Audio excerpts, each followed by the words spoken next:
Hello guys. আমি এসেছিলাম পড়াতে। এই দেখো আমার ছাত্রী।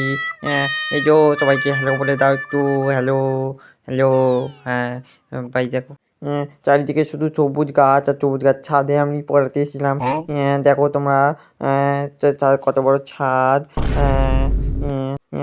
এখন যেমন নিচকে তো তোমরা দেখতে পাচ্ছ কত সিঁড়ি। সিঁড়ি দেখে আমার মাথা ঘুরে গেল। ওরে বাবরি, তাই খেতে হবে আমাকে একটা বিড়ি। আমি বিড়ি কথা ভাবতে ভাবতে নেমে পড়ছি। যেতে যেতে দেখি আবার রাস্তায় আবার কি বস্তা, কি কি কি রেখেছে। জানি না কি রেখেছে। দেখতে দেখতে অবশেষে মাটিতে এসে পৌঁছালাম। কোথায় আমার R15? এই যে আমার R15। আমার R15। আমার চাবিকাঠি। চাবিকাঠি কোথায় রাখলাম আমার? কোথায় চাবিকাঠি? পেয়েছি। স্টার্ট করি। এই তো। গাড়িটা আনলক করলাম। এবার স্টার্ট দিয়ে ভুম ভুম ভুম ভুম ভুম ভুম আমি নিয়ে বেরিয়ে পড়লাম আমার R15।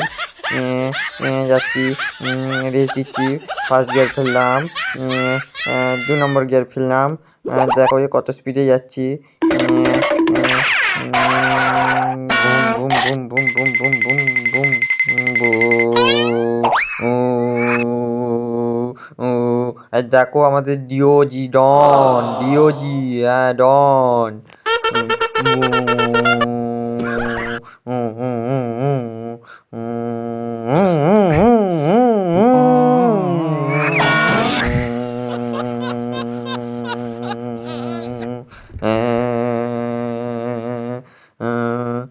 দেখো, এটা হচ্ছে আমাদের মন্দির, পুকুর পাড়ের মন্দির, যেখানে আমি আমার গার্লফ্রেন্ডকে নিয়ে পালাবো।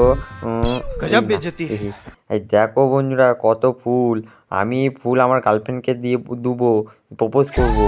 আর যদি না প্রপোজ অ্যাকসেপ্ট করে এই জলেতে আমি ডুবে মরবো। বলে দিলাম তার মতো। আর শ্বশুরমশাইকে বলবো এরকম একটা ঘর দিতে। না দিলে আমি কিন্তু ওই পুরীর জলে ডুবে মরবো। এরকম একটা বড় ঘর চাই। বন্ধুরা, তো দেখতে দেখতে আমরা চলে এলাম আমাদের সেই সুইমিং পুল। কত সুন্দর গরুর পাশের এক সুইমিং পুল। তোমরা হয়তো কখনো এরকম গরুর পাশে সুইমিং পুল দেখতে পাবে না। এই দেখো আমাদের ডিও ইন ডন যাচ্ছে। হ্যাঁ, ডন, ডিও ইন ডন। টাটা।